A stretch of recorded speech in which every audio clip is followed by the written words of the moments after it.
Hello and welcome to the Evidence-Based Poll podcast. My name is Rosie Boa, and today I am joined by Jessica Patching Bunch, who is a stress resilience coach, and just a little bit about why I thought she'd be a good fit for the podcast, right? She's got a background in neuropsychology. She's been a science communicator, so brings in that evidence-based approach that we are so enamored of here at Slink Through Strength, but also has a background as a gymnast, so understands, and also, coaching, and understands the really strong effect of movement, particularly movement that is, well outside the realm of day-to-day being a modern human. So Jessica, do you want to introduce yourself and, give us a little rundown of, what it is you do, what is a stress resilience coach, and a little bit about your approach and philosophy to stress in bodies. Yeah, hi, thank you so much for having me. My name is Jessica Patching Bunch. I usually go by JPB just because that's a lot of words. And like you said, my background's in neuropsychology, my educational background, and really my love for the brain-body kind of connection, my curiosity about that started when I was in gymnastics, because there's so many things when you're using your body that way, that your visualization is a big part of pre-tumbling routines or things like that. And so I really started thinking at that point, and that was 20 years ago, I guess. Oh my goodness. Just like what is there to this? So fast forward to about 5 years ago, I was leaving the lab that I was working in because I realized that research was not the best use of my curiosities, or it also wasn't what I thought it was going to be, which was fantastic information.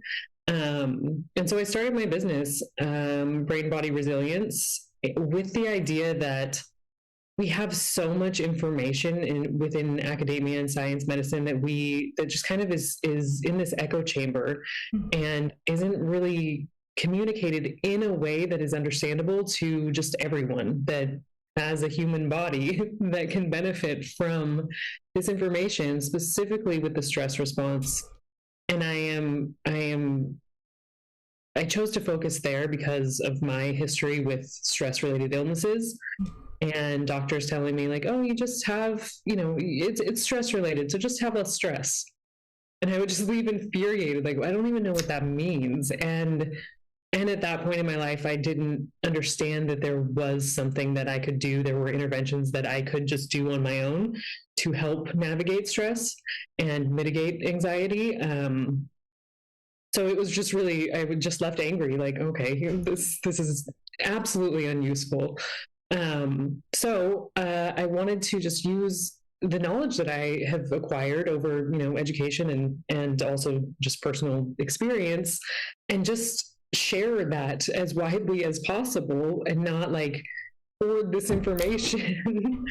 And so what I do is a lot of just kind of translating these kind of dry technical things that people are not interested in. I love it. And I just like, the brain is so fascinating to me, and the brain-body connection, just how we work as humans, is so fascinating to me. A lot of people aren't into it. They're like, yeah, all that nerdy stuff, I don't care. But what does this mean? And so that's what I want to just help people understand, that in one aspect, we are very simple, and then at the same time, we are incredibly complex. So I do a lot of talks on just what, your brain and exercise, just what the stress response is, how to mitigate that, how anxiety ties in. And then I work individually with folks to just build those resilient skills. And resilience, I think, is a word that has come to mean a lot of, I think it's just kind of a popular term. And it's like, well, just be resilient. It's like, but what does that mean? We are naturally resilient. And I don't necessarily mean that you just am helping people like bounce back so that they can continue to be productive or live, in the same way, because that's not useful. When I think about the term resilience, I think about how we are in our original state. If we look at children, they just get up and try again. They fall down and they just keep going because they don't know, they don't have all of the societal programming and all of the learned experience that things are dangerous and all of that. And so that's what I think of as just back to our original state of resiliency.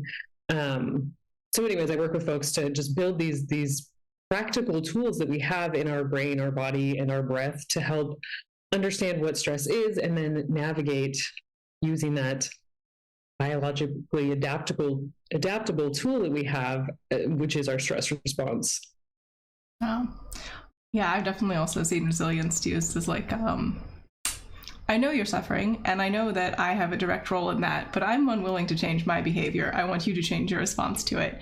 Be more resilient. Just be okay with the ways that I am hurting you, so that I can not have to deal with it, which is not ideal. No, and I see that I think it's fantastic that we have more of a conversation around mental health. At the same time, with that, I think there's a large misunderstanding of what that really means, and a lot of there's just a lot of those terms that just have this like pop culture significance that people just kind of throw around and manipulate to be beneficial to them, or just like even I'm like maybe it's just a misunderstanding. I want to give people some benefit of doubt, but in any case, I think having a larger discussion of it, we need to be aware of how we're using those terms and what they mean. Yeah. If there's anything you learn during research, it is that specificity is very important. And if you've never had to be very specific before, you may be surprised at how challenging it can be. Oh. Yes. Yes. So you mentioned a couple times a term that I think people may be familiar with, but may not know, the exact meaning of, and that is stress response. So my understanding is that this is a large bucket of things that an organism does, whether that's, on purpose or just sort of like automatically when situations change in a way that is not conducive to them continuing to be the way they are currently. I don't know. Hopefully that's sufficiently broad, but how would you define it? I would say that our stress response is something that happens definitely involuntarily when our organism, I love that you use that term, because that encompasses everything that we are, mind, body, all the different cells, our microbiome, like all of these pieces that make us up and have input in this.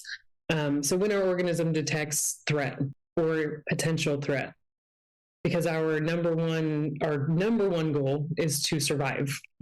It always has been.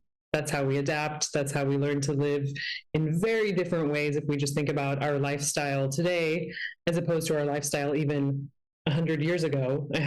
My grandmother's 104, and I think about the things that she has seen in her lifetime and the drastic ways in which life has changed. And with that, we have to adapt and learn to navigate those things. And we have a lot more, life is faster paced now. We have a lot more just triggering our stress response all the time.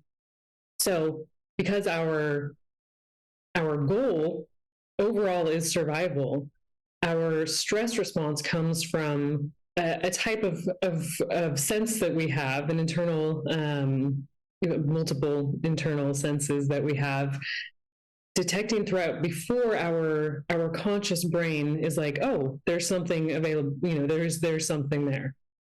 That's where we get kind of those feelings in our gut. That's where we get that kind of inherent understanding that something might be dangerous. Our stress response can also be triggered by just our thoughts.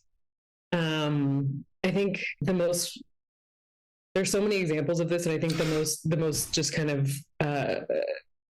ready example that I have is like the way that our thoughts affect our physiology. If we just think about male anatomy and how easily that is,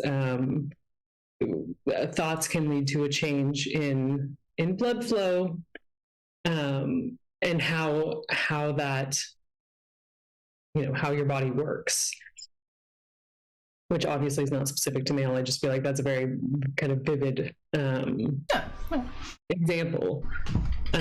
So the stress response is what happens when your organism feels that there is a shift in demand for energy. Yeah. And so that could be, actual, oh no, I'm crossing the street and I see a car coming, or it could be, I'm imagining that I'm crossing the street and I see a car coming, right? So it doesn't have to be an actual physical presence. It's just something that like changes the arousal state, I think would probably be what a psychologist would say. Yes, arousal exactly. does not have to be sexual in psychology. Important note. No, absolutely not. I just think that's a great example. Definitely not limited to that. And yeah, it is. I think we hear all the time, like, your brain doesn't know the difference between, what's happening and what you're making up, which is partly true.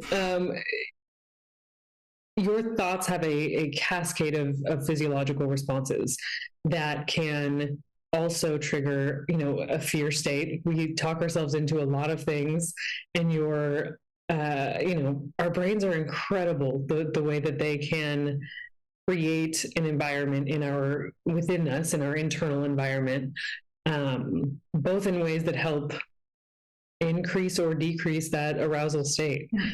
And so the perception of that threat internally is very similar. Yeah.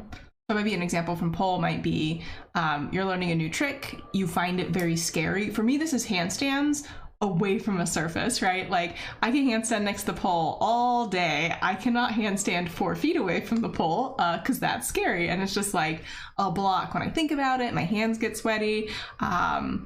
I start to like breathe a little bit faster, right? If you had, some sort of heart rate variability monitor on me, it might be like, oh, she's feeling something.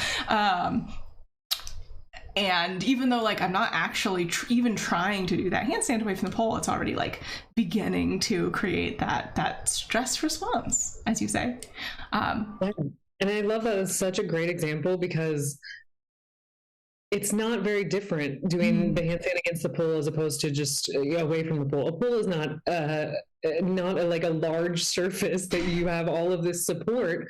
So you're really doing the same thing. But there is that increased potential for injury. And so it is scarier. And then we make up a story about that, about what it means, or about our capacity to face that challenge, our capacity to deal with the outcome of that. And then that's what leads to our response. And I love that you mentioned like the sweaty hands and the heavy breathing. And these are things that come from that stress response being activated because we have these internal resources of extra energy that come so that we can, historically run from the lion in the savannah or whatever, which is not what we're doing now, but our stress response hasn't evolved, past that point where it can understand, oh, this is kind of dangerous, but it's kind of safe. It just does what it does. And so we get, the focus and the elevated heart rate, and the blood goes to our muscles so that we can run if necessary. And there are all of these internal physiological changes that create this arousal energy that we then have to spend, and we have to learn how to do that. Yeah, which I think segues really nicely to something that we've been talking about at the studio this month. So I have monthly themes in the studio, and this month it's parasympathetic pole. So we are doing, exercises, not necessarily like, jumping jacks, although I mean that's part of it, to help us sort of downregulate and address the stress response a little bit, because I know particularly if you're in the Northern Hemisphere, particularly if there are children in your life, August can be a very stressful month. There's a lot going on. So just trying to help folks still enjoy their pole practice and get the benefits, but also address just overall elevated stress responses. But with that said, do you want to talk a little bit about the link between movement and the stress response, and how, like, what do we know? Do we have good research evidence actually helps? Because people will say a lot of things, and sometimes you're like, that sounds interesting. I'm going to go try find, some research on that. And you're like, oh, there isn't any. Oh, you made this up. Okay. I see how you got there, but I would like more evidence before I, adopt this into my practice. And I think that was the end of that sidebar there, right? Like, what is the relationship between movement and the stress response, and what do we know actually helps? And I guess, is there anything that doesn't help? Is there anything that would make your stress response worse, maybe in the movement realm? Movement is one of the best tools that we have. We evolved with movement. Our brain grows and changes with movement. Our brain works better with movement. So many different, and that's with movement. Not, I think we get confused between movement and exercise because of the way that our society, thinks about the use of exercise, which is basically for aesthetic purposes. Your brain health is dependent on your movement, and it's, the benefits of your brain benefits are true across all types of movement, and they do kind of different things, but it's definitely not linked to whatever aesthetic outcome is happening. And so I think that's important to note, because I think when we think about movement, it's only worth it if it's intense, or if it's long, or if you're lifting heavy, or whatever your thing is. Walking is one of the most beneficial things we can do for brain health. And I think a lot of people are like, oh, but that's not really doing anything. And it is. It depends on what our goal is, right? So movement is so important because of the benefits to how our brain, so much of our brain needs to be active. Our social awareness, our spatial recognition, our memory, our whole somatic mapping. There's just so much of our brain that gets involved with movement. And then obviously the cerebellum, there's just, the whole brain is like, hey, now I'm working, and now I am changing with these things I'm learning. And specifically with the stress response, because there is that arousal energy that energy, so that we can face the challenge or run away or fight or flee, whatever it is. If that energy is not dispelled, it stays in the body because it has nowhere to go. It has no way to get out. Movement is one of the best things that we have. If we think about, there's a book, it's Why Zebras Don't Get Ulcers. And it's a fantastic book just for the science behind the stress and the stress response. And the title is because when we think about animals of all kinds, we see this in dogs, we see this in cats, but if we're looking at like a zebra, I think this is just a great visual example. They're just like minding their business. They're hanging out, eating grass, doing whatever they do. And then a lion comes and they have to run for their life. And then after that, they shake vigorously to dispel that arousal energy, come back to that parasympathetic state, come back into a balance between the two, where we're not stuck in that fight or flight. And then they go about their time, because they don't have the massive frontal lobe that we have that deals with reason and logic and storytelling and all of the higher level kind of executive function, to ruminate on those things, to think about how scary it was, to think about, oh no, what if it happens again? All of that. They just get to go be animals again. So with that, we need to dispel that energy. So high intensity exercises, things like HIIT, really great for getting some of that out. Also for elevating into that stress response, and then we can practice bringing ourselves back down. I think that part, the practicing bringing ourselves back down into that parasympathetic state, is the piece that's missing so much. I do several talks a year with the running group, and I see this in runners so much. They're like, but I run all the time. Like, yes, but that is an activation of your stress response. And so we have to look at what kind of movement we're doing, and we need to vary that. If we're looking at things like yoga or stretching, just mindful, even mobility, mindful movement, that is, you're just paying attention to yourself is what that means. We have more calm. Our brain can't be calm. Our mind cannot be in a calm space unless our body is, because of that intricate connection that we have. So yes, vast benefits across the brain and body with movement, and it varies depending on the type of movement and exercise. It is one of the best things. We do have research. I don't have any specific studies that I can cite, but they're out there if you want to look them up. There is ample research on the benefits of exercise on mitigating symptoms of anxiety and depression, specifically, in the way that, to the point where the exercise intervention is as effective as some of the most common SSRIs or antidepressants that we prescribe. And I'm not in any way saying don't take your medication or anti-medication or anything like that, but there are other interventions, things that we can do.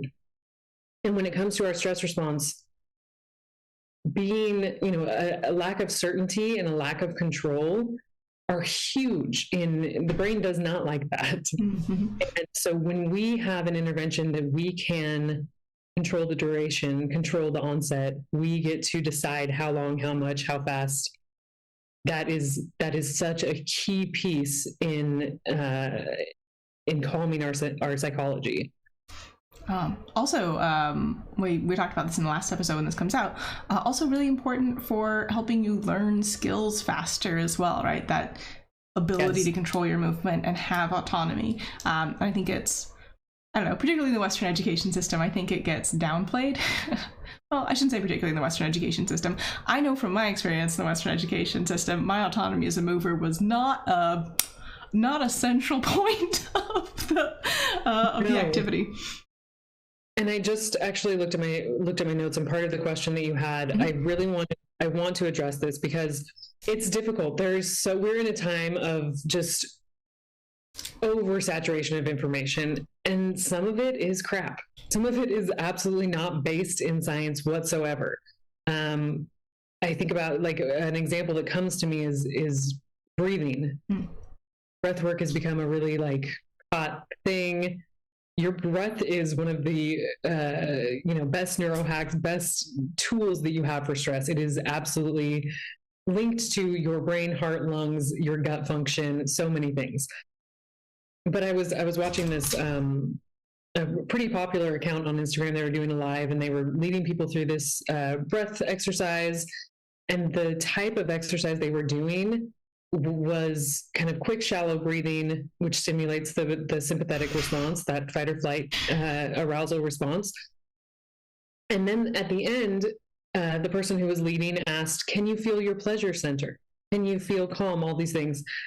And I, not to say oh, they're doing it wrong, but I think about the people that are like, "No, I can't. I'm more worked up. This doesn't work. This doesn't work for me. I can't do this." When in reality, it was just not the type of intervention that makes you calm. And so understanding a little bit about how you work and your physiology is so important. And so many of these things, like meditation, which we do now since 2005, Harvard did kind of a landmark study on the benefits of meditation and growth in the brain in that area. It's shown to, increase the gray matter in your frontal areas, and then decrease the activation of your kind of stress response, emotional regulation, the amygdala area. So since then, we've been science has been oh, what is this about? And there's been a lot of neuroimaging studies, and that intervention has been around for thousands of years before Western science wanted to verify it. And so there's a balance, right? Just because there isn't research on it doesn't mean it's not true or effective. It means that, and after working in research, I see there are a lot of questions we have to ask about why there isn't research. Is it, who is funding it? Who is getting published? What types of research are approved? And for so long, those types of interventions, mind-body interventions, or even just the concern with ourselves and our well-being. I can't sell people meditation very well. That's not going to help me make a lot of money. No, well, exactly. And in the system that we have, it is all very profit concerned. And for so long, we operated under kind of an interest of pathology, an interest of what's wrong. How can we fix what's wrong? Instead of looking at, okay, but what do we currently have? And how do we work with that? And how do we focus on the wellness part rather than the sickness part? So because of all of that, people weren't interested in doing that science. People were not funded. You couldn't get published. So I could go on about that after seeing kind of in research how that works, who gets grant funding, who gets published, all the things. Because there isn't a depth of research on it does not mean that it's not effective or valid. That's true. Although and people make shit up. And yes. So we have to be able to which is why I appreciate having the educational background and understanding of that, because it does take kind of a particular skill to sift through all of the information that is out there. Yeah, it is. There's a reason that peer review is like a whole thing that takes a while and expertise. Yeah, and I think it's good points, right? Like, if you try something and it works for you, it works for you, right? Like, that is fine, especially if it's something where there's relatively little risk. Like, why not see if it works? But also, a lot of people will just say stuff with no evidence beyond, they came up with it, or like they heard somebody say it and they sort of kind of half remember what was going on there, and have sort of I think specifically with your breathing exercise, like there has been quite a bit of research on the fact that like a longer exhalation than inhalation specifically is what is relaxing in breath work. And I would also probably not ask people to do light, shallow breaths in class, because that's the sort of thing that could, if you were prone to panic attacks, potentially trigger one. So yeah, absolutely. And I think just like you said, a lot of issues I think come from people saying like, oh, this worked for me, so it'll work for you. And the way our physiology works, we are experience dependent learners. That's how our system works. And so the experiences that we have had in life shape how our stress response functions. It shapes how a lot of our physiology interacts with how our different systems interact with each other. And so it worked for me, so it'll work for you just is never a good model. And I think there's also, I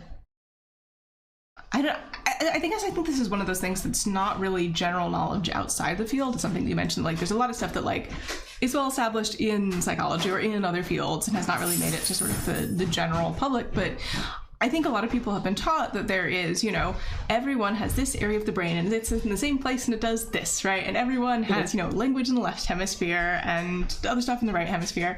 And the degree of individual variation just in like brain anatomy is way higher than I think most people know, right? Even the fact that like, language is going to be in the left hemisphere does not hold across the population. It is sort of a general pattern. It's true for lots of people, but it is certainly not, the way that brains are, period. So I think that individual variation is downplayed.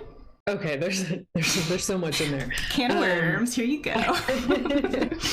I think that, yes, part of that, like the language is such a good example because they're like, oh, language comes from there are multiple areas on both sides of your brain that deal in language and the different parts of language, whether it's creating language or understanding the different pieces of language and language learning. Like it's not just like, well, there's these different like areas on your head that do this thing within that, specific region that maybe deals in this thing. there's also connections to all these other various parts of your brain that are interacting with that. And it is usually like a global event that's happening to some extent. And so I think that, again, I'm like, I don't want to think that like people are just out there lying, but that they are, though, sometimes.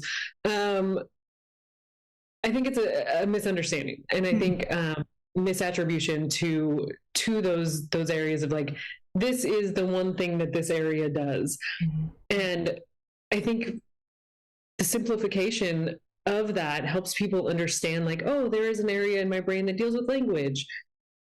But to really understand that, you have to get a little bit more complex understanding of like, okay, but it's also interacting with all these other areas, and this, you know, and then it gets into like the weeds of the complexity of the science of it.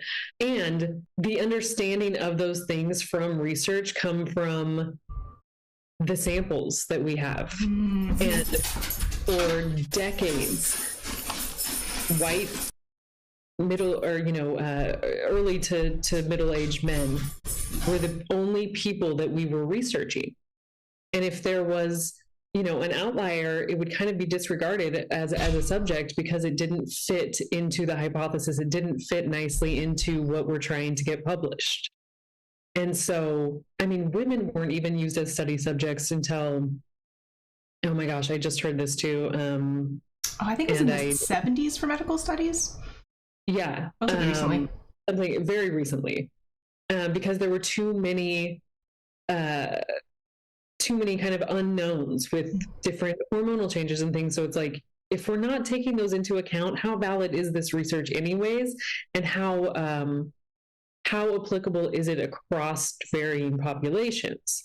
So when we talk about like the variation in brain and brain function, again, a lot of because of neuroplasticity, which happens when we learn new things, it's just a fancy word for the fact that your brain grows and changes, and the way that your brain cells talk to each other changes with different experiences that you have, which literally makes the size of your brain, the volume of the different types of matter in your brain grow or shrink depending on what's going on.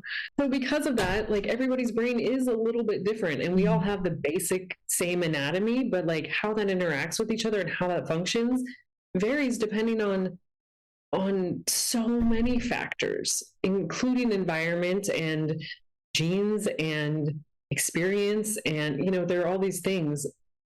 And so I think we talk about like not being neurotypical now is a term that has come up. And I appreciate, again, I appreciate the expanded conversation on mental health, but I think in a lot of ways it's problematic. And I feel the same about this term. I love that we're recognizing that not everyone's brain works the same way, but just that term means that somebody's typical and you're not. And that we all vary in how we understand things and how we learn things and how our brain works a little bit.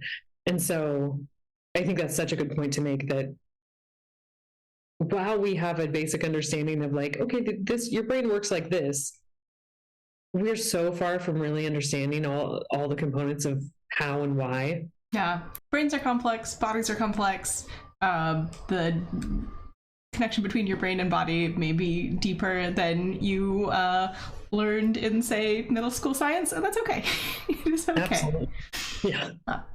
So before we sort of wrap up, I just want to sort of quick fire prick your brain and give you a situation and see what your recommendations would be.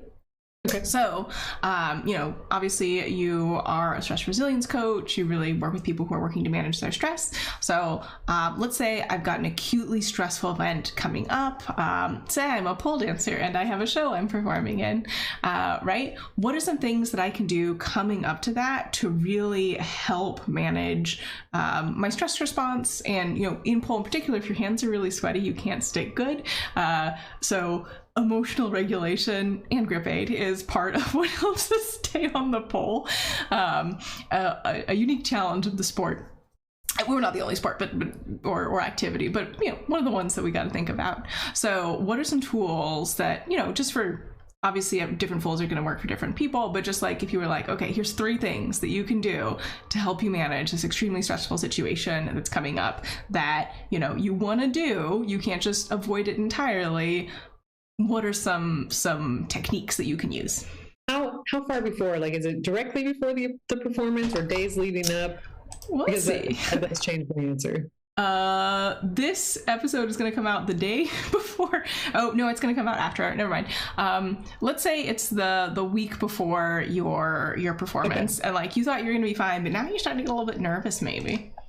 Yeah. So I would start with your breath. That's always like always and never. Those are complex terms. Most all of the time, that is where we should start, because it has an effect on both your psychology and your physiology.